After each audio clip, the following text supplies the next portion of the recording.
Hi, Mrs. Klein here. So, I want to introduce the video that I've already done, looking at two of the bookshelves that I have in my house. I have a lot of bookshelves full of books, but I'm only today covering two of those bookshelves related to 4th through 8th English literature. And these books specifically are books that I think are related to like my teaching profession, right? Some of these books I've actually taught, I've read and taught.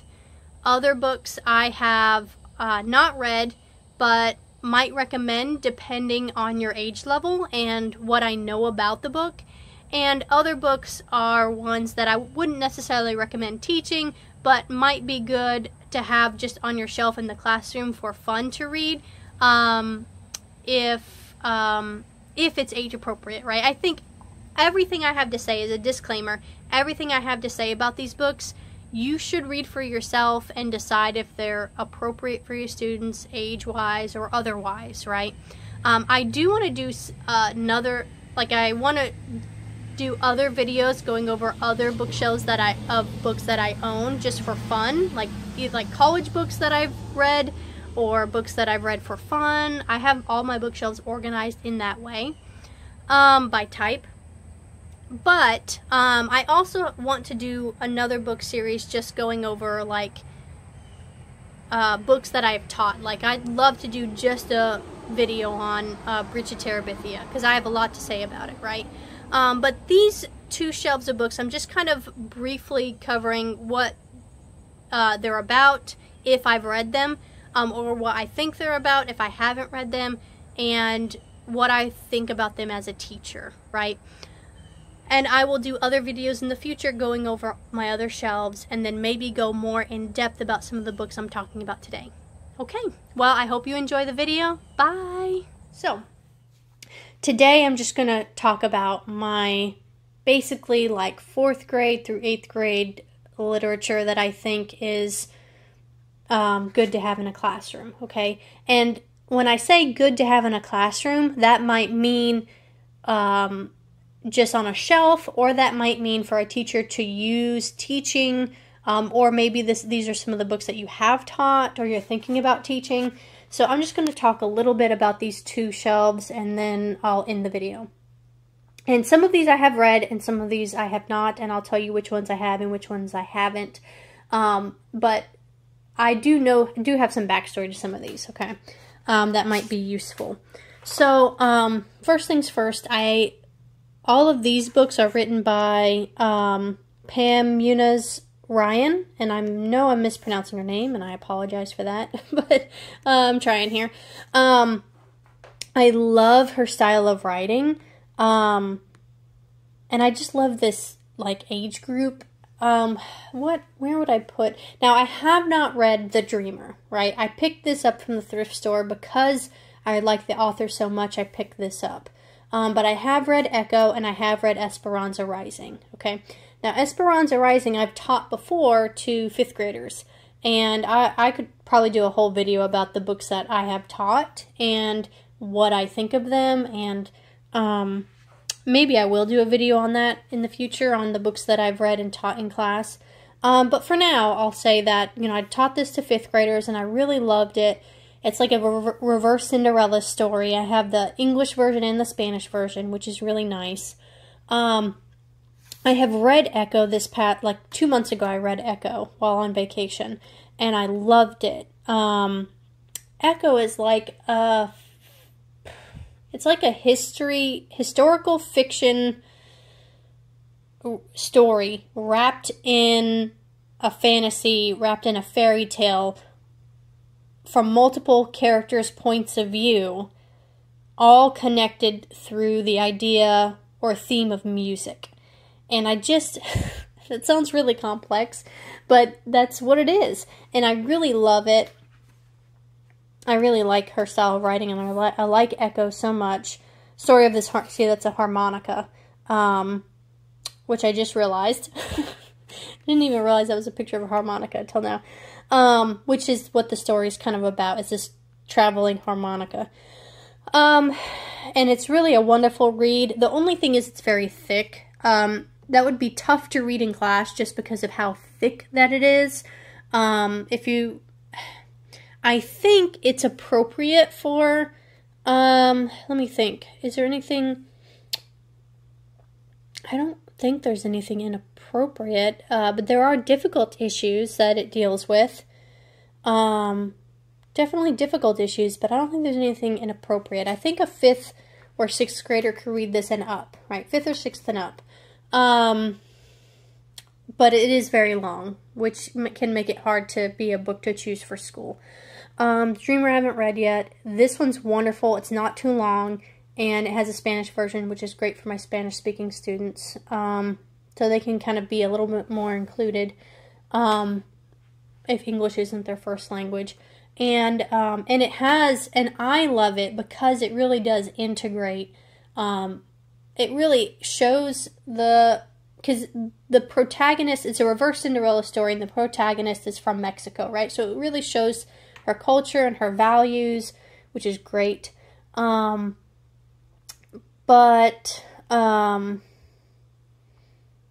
there really is no but. It's a great book. Would highly recommend. Yeah. I don't think there's, it's just a really great book. Bone Sparrow I have not read yet. This might be a good, but I'm going to read it myself. I haven't read it yet, but I suspect this will be a really great one to sit on the shelf. I don't know if it's a good one to teach yet, because I haven't read it. Pax is, I think, a new book that that's really well liked. I saw it on like one of the bestseller lists, and I see it on a lot of readers lists for like my age group that I like. I really want to read it. It kind of reminds me of, Pax is about, like, I think a fox that's just trying to survive. Kind of reminds me of Watership Down in its themes. However, I suspect that Pax is a little bit more appropriate. That's not to say it's not full of, violence or whatever, but Watership Down's very, very dark. It's not meant for kids at all. Whereas Pax, I suspect, is maybe a little bit more approachable for a younger audience. But I haven't read it, so I don't know yet. The Phantom Tollbooth. This one, I just heard about this book this past year. And because another teacher that I'm familiar with was teaching it this year. And it's really interesting. It looks like the kind of book that plays with the ideas of logic and language, right? Plays with the ideas of rhyme and reason, logic and language. I think it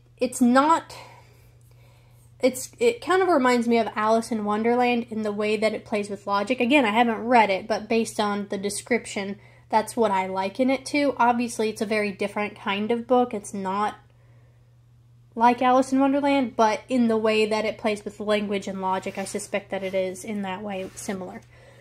The One and Only Ivan, have not read yet. Most of these I have not read yet, but, I'm doing the best I can with the time I have. I saw this on, like, another bestseller list. This is probably another one that's really great to have on the shelf. I think I would be careful about what age, just because I don't know. I do know, like, The One and Only Ivan is about a gorilla who is, like, surviving, I think, abuse and that kind of thing, and taken from his own home without permission. And I think I would want to, I haven't read it yet, and so I would really want to look at, okay, what level of abuse are we dealing with here, and how graphic does it get before just putting it on my shelf for whatever age I'm teaching, right? I think, if you're talking 8th grade, and I'm sure would be fine, no problem. But the 5th grade might be, like, right on the line where you're not sure. You gotta kind of know your kids and what they can handle. A kid, like, there have been times where, a kid, I'll mention a book that I have on my shelf, and a kid will say, I want to read that, and I'll be like, well, because I know them, or if I know their family, it's like, you need to ask your parents. I'm not going to just put that on my shelf to give to you. I keep these things some of these books I keep at home, and sometimes I'll just talk about them in relation to, like a book we're reading. Like I'll say, oh, this is like another book I've read. And they'll be like, oh, I want to read that. And I'm like, well, this particular book, you need to ask your mom first. And I need like written permission in an email provable form. You know, and I don't think any of these books are inappropriate, but when you're talking about like animal abuse, it's like, you really gotta, I'd be careful with that. Hatchet, I actually picked this book up because I was, you know, at my previous school, I could choose the novels we were reading. I was at a charter school. And so this is on the commonly read books for like 6th through 8th graders, right? I think it's maybe a 7th or 8th grade book. And I decided to not go with this book. I really do like it. Paulson writes a lot of survivalist books, like, you know, fictional survivalist books. And so Hatchet is about a boy whose airplane crashes and he has to survive in the woods. But he's also dealing with some internal turmoil about a big secret that he has to, like, deal with. And I think it's a great book. And I think it is appropriate for an older audience. But I didn't feel like it was a good book for my students, mainly because I knew my kids, I knew my parents, and the big secret that he knows about is related to unfaithfulness in his family. And that can be a sore subject, right? So I definitely, I decided that wasn't a topic I was willing to broach with my students, right? And like I said, I think I have the personal opinion that books, and I know everyone doesn't agree with me on this, but books really are a safe place, in my opinion, where students can learn to deal with some of the difficulties that reality does hand us even before we're ready, right? And that's what happens in this book, right? That this kid has this knowledge of a reality that is maybe too mature for his age and maybe something he really shouldn't have to deal with. It's a burden he shouldn't have to bear. But he has to, right? And this is so true of most kids, right? We assume they don't hear or know things, and they do. And they have to cope with these deep difficulties, okay? Really, not just traumatic experiences, but really hurtful things and like knowledge and stuff like that. And so I think this is a really great book that if you're, you know, having to deal with that kind of issue, this is a really great book to have a family discussion about such things. But it's a big, that's a big issue to bite off and chew, right? And so I just didn't feel comfortable with my age group trying to deal with that. But I do think it is a good book, and if you decide to do it with your kids, great. Brian's Winter is also written by Gary Paulson. So, you know, it's a survivalist book. I don't know if it's related to Hatchet, because I think he has written some prequels and sequels, but I don't honestly know how this relates. But I saw his name, and I knew this was another book on the recommended readers list. If you like this, you'll like this. So I got it, and maybe one day I'll read it. I actually I didn't read all of Hatchet, but I read enough. And I also read on Common Sense Media. I always look up all my books before I pick them up. It's like, okay, what am I getting into? And that was, before I even finished the book, I saw that on Common Sense Media, and I immediately cut it off the list, and I kept looking for another book for my students. So some of these books I know a lot about, but I haven't necessarily read, like Hatchet. I haven't read all the way through, but I want to. I think it's a great book. Don't have any problems with it, but you just have to think more deeply when you're a teacher choosing books for your students, right? If you have that option.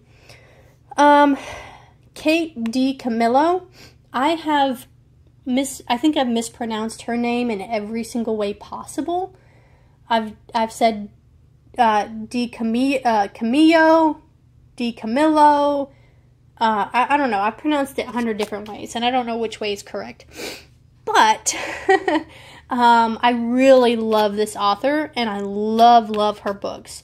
there's some quality that Kate has with writing children's fairy tales, and there's just a magical quality to her books that just goes beyond magic, right? It goes beyond that to like these really deep and well-developed, interesting, flawed characters. I read like maybe a chapter of Magician's Elephant. I have not finished it yet, but I have read all of the Tale of Despereaux and the Miraculous Journey of Edward Tulane, and let me tell you, it just changed my life. Like, her books just, even though I'm an adult, speak to me. In fact, it might be that teaching these books that really convinced me I want to be an elementary teacher, because of how well she has written these books, right? Tale of Despereaux is told from multiple points of view, from the point of view of the mouse, of the rat, and from the perspective of one of the servants in the castle, and I think there was a fourth perspective, but very deep characters that, even though this is, I think these books both are written in a way that is accessible to kids, right? These characters experience deep tragedy, and yet it's written in such an accessible way that I think children can understand and cope with, right?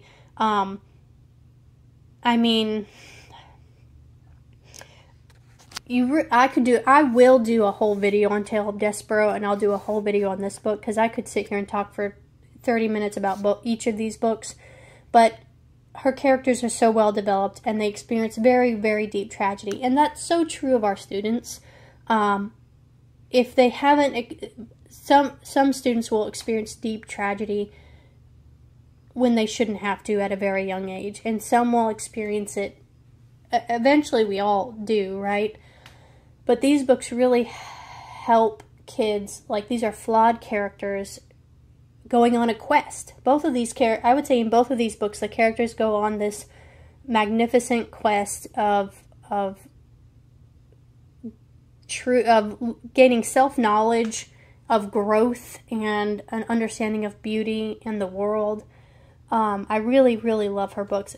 Miraculous Journey of Edward Tulane is about a porcelain rabbit who is very, very spoiled. And again, he goes through this whole quest and he experiences very, very deep loss and tragedy, and yet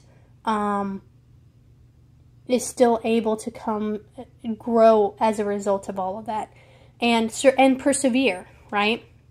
And I would say that's true about both books, right? One day I'll talk more about that in a separate video. The Tiger Rising I have not read. Okay, so I need to read that. Just because I love the author. Here's the second bookshelf. You can see I've already spent 16 minutes, 17 minutes, and I've already 20 minutes on one shelf. Here's the other shelf I want to talk about. Full Cicada Moon is a novel. I actually created a novel study guide to go with this book. Both of these books are poetry narratives, narrative books, novels. Brown Girl Dreaming and Full Cicada Moon are both poetry narratives, right? They both tell stories through poems, right? Each chapter is a poem. Now, I have not read Brown Girl Dreaming, but I have read Full Cicada Moon, and I created a novel study guide to go with it. And what I really like about this book is, I mean, both of these books, well, I can't say, you know, Brown Girl Dreaming, I don't know a whole lot about. But I do know Full Cicada Moon is a fictional book, but it's set in the 1960s. From the perspective, the protagonist is a biracial young woman, and is she in like 7th or 8th grade or something? And so the setting is in like this civil rights movement era, and the premise of the story is that she moves from California and it relocates with her family to some country, you know, I say countrified, I don't know, you know, someplace in Ohio. And she has to, like, find her way in this new place. And, you know, she has to, like, she does grow as a character, but she also has to, like, how do I phrase this?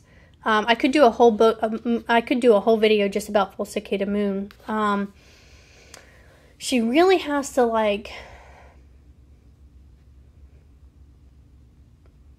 persevere, and then also show others how, you know, the right way to interact and treat her. And you know, like, I think she wants to, in this book, I think in some ways, like, she wants friends, right? She wants to be a part of this community. But in other ways, she's trying to maintain who she is as a person and her dignity, and deal with the racist people and comments, you know, that she has to deal with at school and with her neighbors, right? And it's just a really great book. I think it really shows, you know, she's biracial. She's half black, half Japanese. And so she has a really interesting perspective of trying to be a part of the community, but also transform it so that she can fit into it, right? She doesn't want to conform to what they have decided for her. She wants to transform it so that she can plow her own path, right? To make her own destiny. And she has these dreams of becoming an astronaut. And the book is set in the 1960s, but it's also set to, like, in the book you see, where she sees Neil Armstrong land on the moon, right? And so that's kind of part of this huge theme that surrounds the book, Full Cicada Moon, right? Full moon, right? So she's, like, blossoming into this young woman, and planting herself in this new place. And, you know, the whole cicada imagery is related to that, because it's like, you know, cicadas, like, don't they have a shell and they come out of their shell? And that's kind of the idea, is like, it's a full moon, and throughout the whole book you're going through the seasons. The seasons progress just as her character progresses, and she really does grow, right? She really does have growth in the book, and deciding, you know, listening to her parents, but also deciding for herself what's right and the right way to go forward. So it was a great book. And I'm sure Brown Girl Dreaming is just as good, right? These two books just look like fun reads.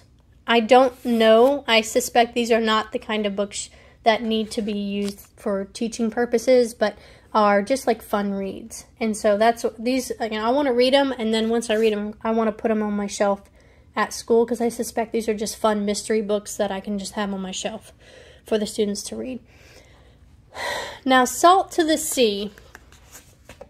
I'm not sure what age group this would be for, because I actually have this book also on Audible, and I have not read the whole thing yet. It's around World War II, and it's like historical fiction related to some tragedy related to, I think they were stranded at sea or something. I'm not sure, because I have not finished reading it. Because it's World War II and because it relates to tragedy, I would want to read it definitely before putting it on my shelf, mainly because I know World War II, it has such darkness in it and tragedy. I would, depending on the depth of how dark it is, I may or may not think it's age appropriate for my 5th graders.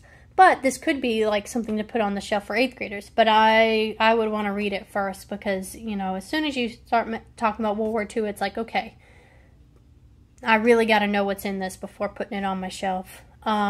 But I think it is I'm sure it's a great read. And supposedly it's actually like, has a I don't know if it has a happy ending, but I think it's like something about heart and hope. I don't know. So I gotta read it. We'll see. Number the Stars and Bridge to Terabithia. Both of these books I have taught for multiple years and would love to do a video about each of these. Man, this is...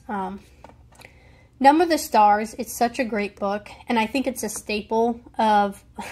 I don't know if all schools teach Number the Stars, but I think a lot do, and it really is a great book to introduce students to the idea of World War II and the Holocaust. Obviously, this shouldn't be read by itself. It needs to be in conjunction with, like, history lessons and stuff. But this kind of historical fiction novel is really it's really accessible to students at our level. I taught it with 4th graders. I don't think I would go lower than that, but 4th grade and up, it's really a great book to get students introduced to the idea of World War II and the Holocaust, because it's not, I mean, the actual Holocaust is so horrifying, right? And it's a hard subject to broach with a 10-year-old, right? And this is the kind of book that I think does it in a way that doesn't get put too much on a 10-year-old more than they can understand, right? This is like the perfect kind of book. It's not too long.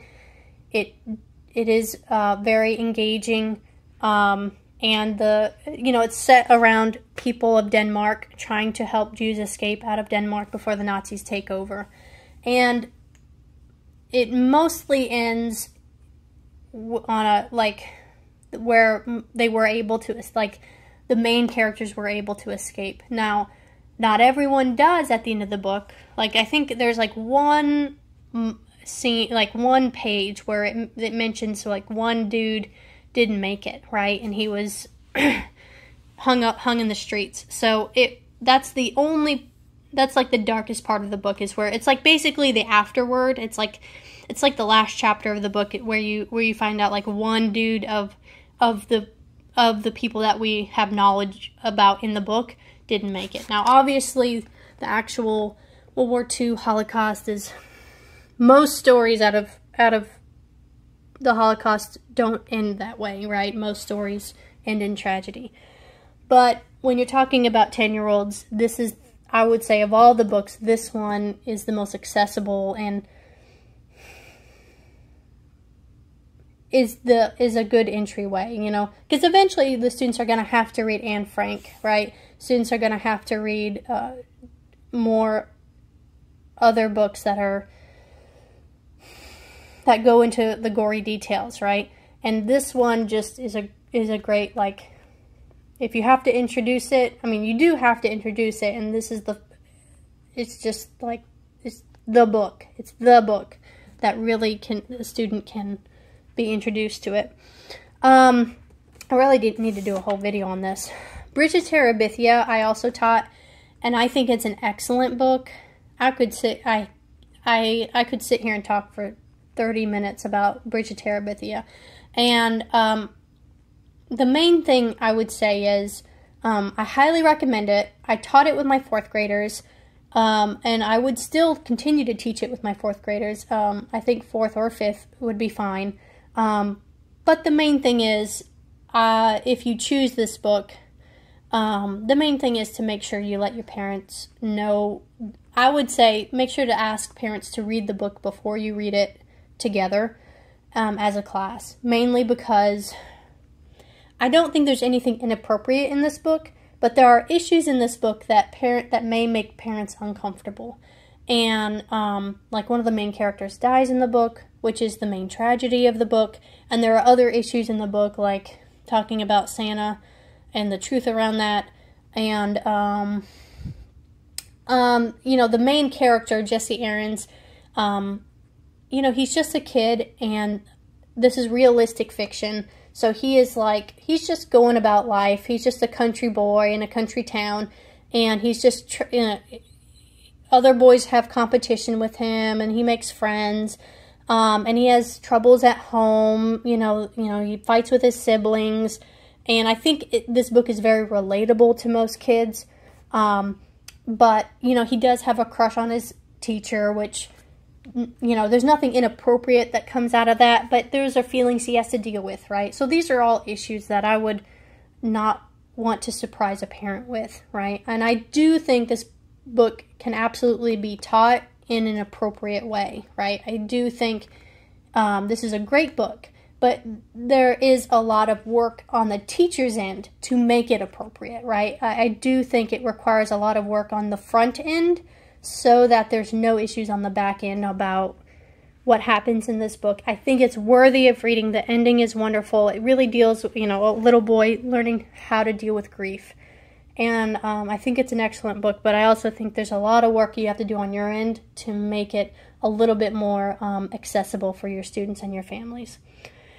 Inside Out, and Back Again, I have not read, but it's another poetry narrative book that I was looking into, because I was looking into this book for my students, for them to read. But then I decided it was too long. I didn't have the time, right? So I took it off the list. But with testing, we just didn't have the time. This was another option, but I didn't choose it because we didn't have the time. But I need to read it. I haven't read it yet. A Long Walk to Water I haven't read yet, but it definitely looks very interesting. Is this just fiction or historical? Yeah, it just looks very interesting. A Long Walk to Water. I think it's kind of one of the ones that, I don't know if it's commonly taught, but I do see it on a lot of, like, readers' lists for kids. The Boy Who Harnessed the Wind. I want to warn teachers about this and families. There is an abridged version of this, and there is an unabridged version. I have the unabridged, The Boy Who Harnessed the Wind. My students will actually have read this last semester. I left the school before we got to read this, but they probably read this without me. And I made sure to mention that they need to have bought the abridged version for 5th grade. Because The Boy Who Harnessed the Wind is about a boy in Africa. I think he was in a poor area, and he used the borrowed books from the library and the junk, like just the junk metal that he found around his town, and he built a windmill to create electricity for his town, right? And it's just a wonderful, like, this is a memoir, right? This isn't fiction. This is a memoir by William, I don't want to mispronounce his last name, Kamkwamba. I'm sure I'm mispronouncing that, but anyway, this is William's memoir, and it's written with the help of Brian Miller. And this story is set, his life is set in the middle of war and starvation. And so the unabridged version does not hide that fact, right? And the abridged version, while still a difficult read,